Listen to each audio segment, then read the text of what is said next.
하나님의 말씀은 레위기서 14장 1절에서 20절까지입니다. 레위기서 14장 1절에서 20절까지 우리 다 같이 한 목소리로 천천히 봉독하시겠습니다. 여호와께서 모세에게 말씀하여 이르시되 나병 환자가 정결하게 되는 날의 규례는 이러하니 곧 그 사람을 제사장에게로 데려갈 것이요 제사장은 진영에서 나가 진찰할지니 그 환자에게 있던 나병 환부가 나았으면 제사장은 그 정결함을 받을 자를 위하여 명령하여 살아있는 정결한 새 2마리와 백향목과 홍색 실과 우슬초를 가져오게 하고 제사장은 또 명령하여 그 새 하나는 흐르는 물 위 질그릇 안에서 잡게 하고 다른 새는 산채로 가져다가 백향목과 홍색 실과 우슬초와 함께 가져다가 흐르는 물 위에서 잡은 새의 피를 찍어 나병에게 정결함을 받을 자에게 7번 뿌려 정하다 하고 그 살아있는 새는 들에 놓을지며 정결함을 받은 자는 그의 옷을 빨고 모든 털을 밀고 물로 몸을 씻을 것이라. 그리하면 정하리니 그 후에 진영에 들어올 것이나 자기 장막 밖에 이레를 머물 것이요 7째 날에 그 모든 털을 밀되 머리털과 수염과 눈썹을 다 밀고 그의 옷을 빨고 몸을 물에 씻을 것이라. 그리하면 정하리라.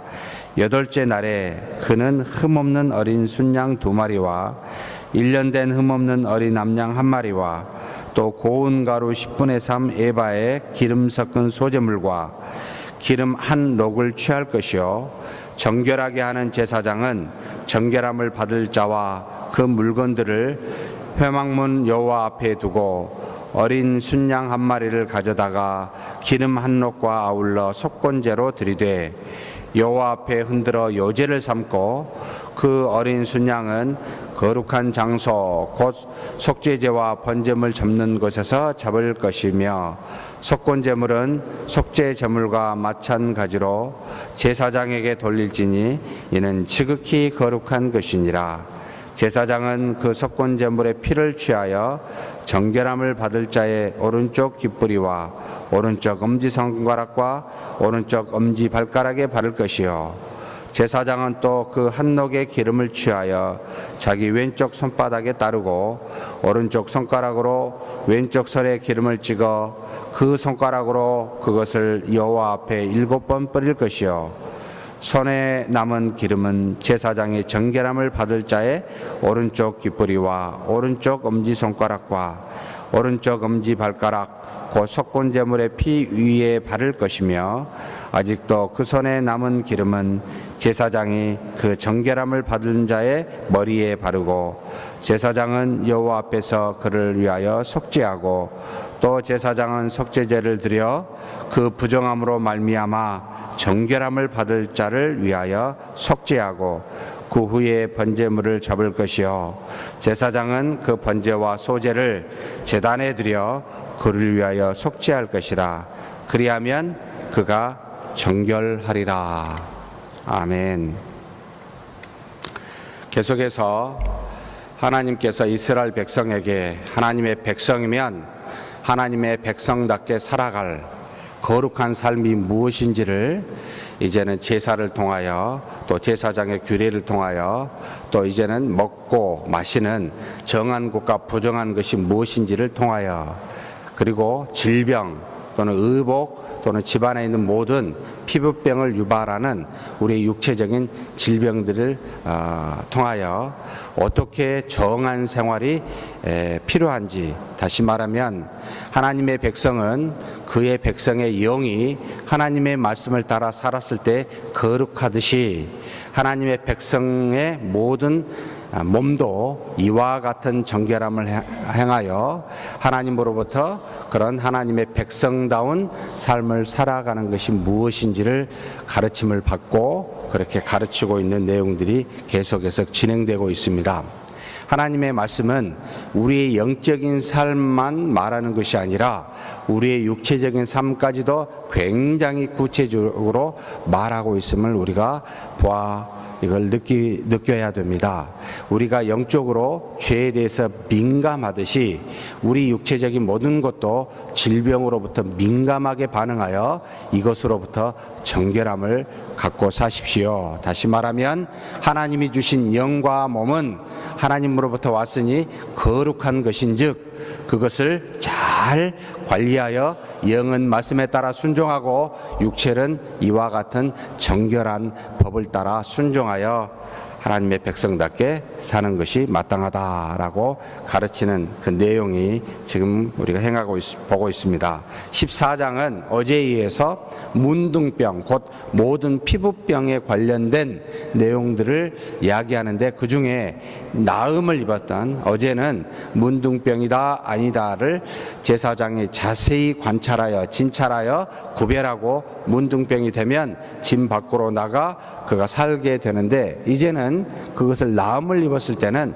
어떻게 해야 되냐. 다시 말하면 우리가 죄인 되었는데 다시 의인이 됐을 때는 의인된 애식으로 어떻게 해야 되느냐를 사실은 상징적으로 육체의 질병을 다 나았을 때 깨끗함을 입었을 때 어떻게 하느냐에 따라 연상하여 그것과 관련시키고 있음을 꼭 기억하고 우리가 나누어야 됩니다. 다시 말하면 영적으로 타락한 우리가 성령으로 또 주 예수 그리스도로 말미암아 정결함을 입었듯이 우리의 육체도 이와 같은 정결함을 입게 되는데 이 육체의 모든 내식이 주 예수 그리스도와 성령의 역사와 연결되어 상징적으로 보여주고 있음을 생각하면서 읽게 되면 굉장히 은혜가 됩니다. 그리고 굉장히 그 의미가 훨씬 더 쉽게 다가온다 그런 뜻입니다. 한번 천천히 봐보도록 하겠습니다. 문둥병은 생명 유지에 있어서 굉장히 필요로 하는 우리의 육체의 모든 세포들을 어떤 나쁜 체액으로 말미암아 변질시키고 결국은 부패시켜서 우리 몸을 죽게 하는, 그래서 이 문둥병은 육체의 죽음을 상징하는 그런 병으로 성경에서 취급하고 있습니다. 그래서 문둥병에 감염된 자는 사실상 육체적인 사망 선고를 받아서 절대로 진 안에 있지 못하고 진 밖에서 있어 다른 사람에게 그 질병이 전파되고 파급되지 않도록 단절시키는, 그런데 여기까지만 가야 되는데 사람들은 사실 사회적으로 소외를 시켜 차별하여 그들에게 고통을 주는 그런 우리의 우를 범하기도 했습니다만, 어찌되었든 이 질병으로부터 구별시키는 그와 같은 일을 했습니다. 그래서 그들은 성소에 나갈 수도 없었고 백성들과 가족과 함께 살 수도 없었던 그와 같은 엄청난 질병이다. 우리의 죄도 이처럼 하나님과 또는 우리 더불어 믿음의 사람과 같이 공존하여 있을 수 없는 것이다 라는 것을 기억하시면서 이것을 보아야 됩니다. 그러나 이 병 들렸던 문둥병이 걸렸던 사람들이 건강을 회복해서 다시 오게 되는데 가장 먼저 해야 될 것은 이 문둥병이 깨끗함을 나았는지를 확인을 받아야 되는데 누구한테 나갔습니까? 문둥병인지 아닌지를 판단했었던 제사장에게 다시 나았는지 나음을 입었는지 그러지 못했는지를 이 제사장에게 나와서 확인을 받습니다. 제사장은 우리 주 예수 그리스도를 상징하는 것이기도 합니다. 아무튼 제사장에게 가서 진단을 받게 되는데 이 제사장은 어떻게 했지요? 나병 환자가 정결하게 된 것을 알기 위해서 사람이 나올 때는 제사장이 그에게로 나아가게 됩니다. 나아간다는 것은 진 안에 있지 못하기 때문에 진 밖에 누군가 통보를 받았겠죠. 가서 그 사람을 확인하게 되는데 진영 밖에 나아가 진찰을 하게 됩니다. 진찰이라는 뜻은 자세히 살펴 그 환부가 낫는지 낫지 않았는지를 살펴보더라는 거죠. 우리의 삶에 우리 육체에 무슨 문제가 있으면 여러분 그냥 내버려 두지 마시고 특별히 하나님의 뜻이 아니다 또는 모호하다 라고 생각하면 생각할수록 더욱더 자세히 살펴서 그것이 질병이 걸렸는지 걸리지 아니하였는지 하나님의 뜻인지 아닌지를 오히려 집중하여 분별하는, 쳐다보고 자세히 살피는 일이 필요하더라. 대충 모르니까 적당히 넘어가지 마시란 뜻입니다. 어찌되었든 이 제사장은 보고 자세히 살펴서 나병 황부가 나았다라고 하면 이제는 4절부터 제사장이 그것을 위해서 명령을 하게 됩니다. 4절에 보니까 제사장은 그 정결함을 받을 자를 위하여 명령하여 살아있는 정결한 새 2마리, 무슨 새라고 정해져 있지 않습니다. 산비둘기, 집비둘기도 어찌됐든 새 2마리인데 부정한 새는 아니 되겠지요. 우리가 11장 우리가 함께 나눴었던 안에 정한 새와 부정한 새가 있죠. 맹금류는 전혀 부정하다 하여 먹지도 말라 만지지도 말라 있죠. 어찌됐든 정한 새 중에 2마리를 데려 가지고 오라라고 명령하게 됩니다. 이 2마리와 함께 백향목과 홍색실과 우슬초를 가져오게 했습니다. 여러분, 백향목은 잘 아다시피 시돈 지방 위쪽에 있었던 굉장히 당시에 나무 중에 왕이라 할 정도로 하얀 나무여서 백향목인데 향기가 났습니다. 그래서 당시에 모든 왕궁을 지을 때 가장 중요한 나무가 바로 이 백향목이었습니다.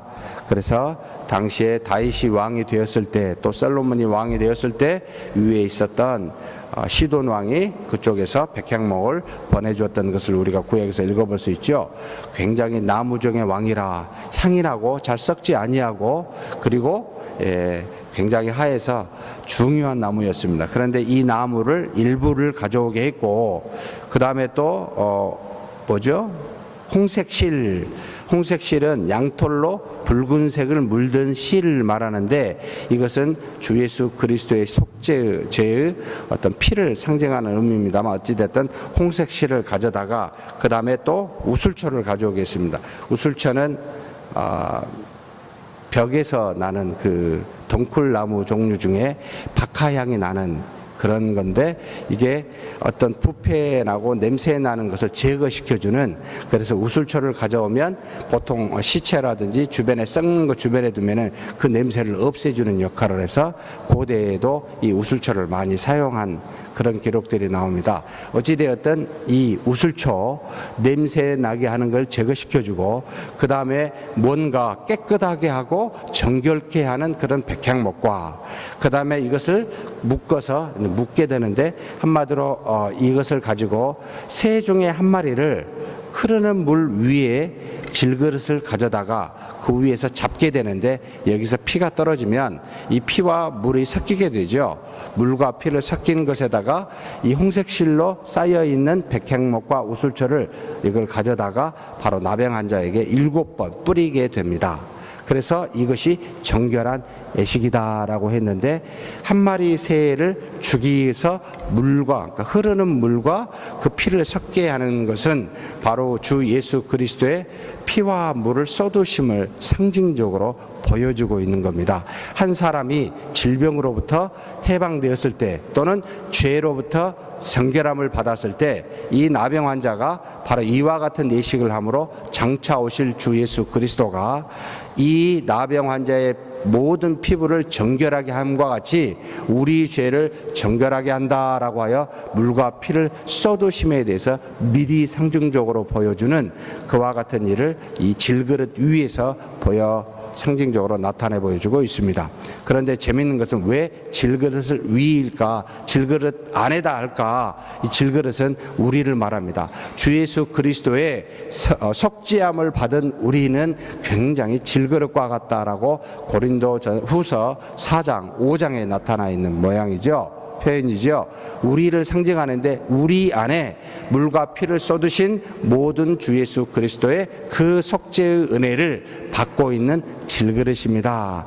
이것에서 바로 우슬초, 부패한 냄새를 제거시켜주고 부패한 사람에게 깨끗함을 상징적으로 보여주는 백향목, 이것을 홍색실로 묶어서 그것을 찍어다가 이 환자에게 나았습니다 라고 제사장에 7번 뿌렸을 때 정결함을 입게 되더라라는 거죠. 그래서 이 정결함을 입은 바로 나병 환자에게 다시 이야기합니다. 모든 옷을 다, 모든 난털은 전부 밀게 합니다. 그래서 혹시나 이전에 가졌던 그런 질병, 혹시나 이전에 가졌던 모든 죄악된 것을 완전히 제거하십시오. 조금도 몸에 남아있지 않게 하십시오. 조금도 당신의 삶 속에 이전에 지었던 이 죄 정결함을 받았으니 그것을 갖지 마십시오 라고 요청하게 되고, 이 환자는 완전히 그것을 빨고 모든 머리털을 눈썹까지도 밀게 했는데 몸에 난 모든 털을 밀게 하여 정결함을 갖게 하는데 7일 동안 그렇게 다시 구별되게 있게 했는데, 이 7일 어디에서 거하게 했느냐면 진영 밖에서 진영 안으로는 들어올 수 있도록 했습니다. 그런데 집으로는 돌아가지 못하게 하고 성전 안에 4개의 방이 있는데 이곳에서 이 7일 동안 누구도 만나지 못하고 정결함을 유지한 상태로 있게 됩니다. 그리고 7일이 지난 다음에 다시 하나님 앞에서 이 사람은 또다시 모든 옷을 빨고 또다시 일주일 동안 난 모든 털을 다 밀고 이제는 정결함을 받은 뒤에 8일째 되는 날 하나님 앞에 나와 제사, 정결 의식을 행하게 했는데, 이게 지금 10절부터 쭉 20절까지 나와 있는 내용입니다. 두 번째 정결 의식이 필요하다는 거죠. 첫째는 제사장이 직접 그곳에 가서 그 새 한 마리를 죽이고, 그래서 정결 의식을 행하고 난 다음에 이제는 7일간 머물다가 그 다음에 두 번째 성전에서 제사를 드림으로 정결 의식을 행하게 했습니다. 그런데 새 2마리 중에 한 마리는 어떻게 썼을까요? 한 마리는 그 새를 그 흐르는 물 위에 떠서 거기 안에서 잡아 피를 흘리게 하고 난 다음에 남은 한 마리는 이것을 뿌리고 들에서 놓아줬습니다. 다시 말하면 이전에 옛 질병된 몸은 죽었다. 너는 새로운 사람이 되었다. 그래서 이제는 이 죄로부터 해방되어 살아라라고 해서 한 마리를 들에서 놓아줬습니다. 성경 말씀에 우리의 옛 사람은 죽고 새 사람이 되었다라고 해서 옛 사람과 새 사람을 우리가 주 예수 그리스도로 말미암아 정결의식을 통해, 정결함을 통해, 속죄를 통해 새로운 피조물이 된 것을 말씀한 것은 우리로 하여금 다시 새로운 삶으로 살아라. 옛사람은 죽었으니 옛사람의 모습대로 살지 말아라 라고 하는 것이 여기에 포함되어 있습니다. 그래서 2마리를 가져다가 한 마리는 죽이고 한 마리는 살리는 이와 같은 일을 해서 당신은 정결함을 입었으니 이 한 마리의 살아있는 새와 같이 새로운 삶을 이제는 사십시오라는 의미가 포함되어 있습니다. 사랑하는 성도 여러분, 우리는 새로운 피조물입니다. 그러니 옛사람은 죽었으니 옛사람의 모습으로 살지 마십시오. 주 예수 그리스도와 더불어 십자가에 못 박혔습니다. 우리 옛사람은 그러니 죽었으니 어찌하여 다시 육체의 소욕을 따라 사는 옛사람으로 사십니까? 당신은 새로운 피조물이니 성령을 따라 새롭게 살아가십시오라는 게 포함되어 있다는 거 기억하십시다. 두 번째, 하나님 앞에 나와 애식을 드리는 장면은 속건제를 먼저 드리고 두 번째 속죄제를 드리고 세 번째 번제와 소제를 함께 드려서 하나님 앞에 제사를 드리겠습니다. 그래서 순양 2마리, 암양 1마리, 그 다음에 고운 가루 10분의 3 에바와 기름을 섞인 소제, 떡을 만들고 그 다음에 기름 한 녹을 가져오겠습니다. 먼저 속건제를 드리는 것은 뭐죠? 속건제는 실제적으로 지은 죄를 하나님 앞에 우리가 회개하는 것이요, 속죄제는 모든 죄, 하나님 앞에 지은 모든 죄를 우리가 속죄하는 건데, 속건제는 어떤 개개인에게 지은 죄에 대해서 회개하는 거죠. 부정한 육체를 가지고 살다가 다른 사람에게 해를 준 일이 있습니까? 이거에 대해서 먼저 회개하십시오. 어떤 식으로든 알거나 모르거나 부지 중이라도 혹시 이런 일이 있을지 모르니 하나님 앞에 순양 1마리를 가져다가 속죄제를 드리십시오 라고 해서 속죄를 드리게 했습니다. 그래서 이 속건제를 드릴 때 바로 그 피를 가져다가 하나님 앞에 드리고 그 다음에 이 정결한 사람의 오른쪽 귀, 오른쪽 엄지손가락, 오른쪽 발가락에 바릅니다. 당신의 몸 전체는 이 피로 말미암아 정결함을 입었습니다를 오른쪽에 바름으로 그 몸 전체를 하나님의 속량으로 은혜로 다시 나음을 입었다, 씻음을 입었다라고 말합니다. 그 다음에 기름을 가져다가 하나님 앞에서 7번 뿌리고, 이 기름은 제사장의 기름이 아니라 이 사람의 기름이기 때문에 하나님께 먼저 드리고 그 드려진 기름이 거룩하여졌으니 다시 그 기름을 가져다가 똑같이 오른쪽 귀와 손가락과 발가락에 뿌리고, 그래도 남으면 그 사람 머리에 부어서 그것으로 말미암아 정결함을 입게 했습니다. 이게 무슨 의미일까? 사랑하는 성도 여러분, 주 예수 그리스도께서 흘리신, 십자가에 흘리신 피로 우리는 속량과 속죄를 받았습니다. 이게 바로 속건제를 드리는 그 양의 피를 대신 우리에게 하신 거죠. 다시 말하면 어린 양의 피는 그리스도의 속죄를 말합니다. 그것으로 우리가 발라서 정죄함에서 벗어나 정결함을 입게 됐는데, 기름은 성령을 의미한다고 보입니다. 며칠이 못 돼요. 곧 7일 만에 오순절날 성령이 오므로 속죄함을 받은 자들에게 하나님께서 그들을 성령으로 감동하여 이제는 하나님을 아바 아버지라 부를 수 있는 하나님의 자녀되게 하는 능력을 주어 속량을, 그러니까 하나님으로부터 죄 사함을 받은 정도로만 끝나는 것이 아니라 성령이 함께 내주함으로 거룩한 자가 되어 이제는 주 예수 그리스도와 같이 하나님을 아버지라 부르고 주 예수 그리스도와 같이 이 땅에서 그와 같이 거룩한 삶을 살 수 있는 하나님의 자녀된 삶이 부여되어졌다. 그래서 사실 중보자 두 분은 우리에게 두 가지 은혜를 준 겁니다. 속량의 은혜와 하나님의 자녀된 은혜. 그런데 하나님의 자녀되기 전에 우리 죄 때문에 자녀될 수 없어 속량이 필요했고, 속량만은 불충분하기에 하나님이 직접 우리에게 오심으로 하나님과 떨어질 수 없는 하나님과의 연합을 통하여 자녀되게 하신 그런 것이 하나님의 우리에게 주신 구원이다라는 겁니다. 바로 피와 기름은 이걸 우리에게 상징하고 있습니다. 그리고 난 다음에 속죄제를 드리고 우리의 희생을, 헌신을 말하는 번제를 드리고 우리의 감사를 말하는 소제를 드려서 하나님 앞에 이 문둥병 환자가 완전히 나음을 입었습니다 라고 해서 개인적으로 죄 사함을 받았을 뿐만 아니라 이제는 하나님 앞에 나와 제사를 드림으로 공적으로 모든 사람 앞에서 하나님의 자녀 정결한 백성이 되었으니 이제는 하나님의 몸된 그 이스라엘 백성 안에, 교회 안에 생활하십시오 라고 하여, 사랑하는 성도 여러분, 주 예수 그리스도로 인하여 세례를 받기 전에 믿게 되지만 공식적으로 하나님 앞에서 세례를 받아 번제 예식과 같습니다. 모든 성도에게 인정을 받고 주 예수 그리스도를 믿는 믿음의 삶을 이곳 하나님의 몸된 교회에서 행하게 되더라라는 것, 이 모든 것들이 이 안에 사실 숨어 있다. 그래서 사랑하는 성도 여러분, 우리는 속죄함을 받았고 거룩함을 입은 자들이 되었습니다.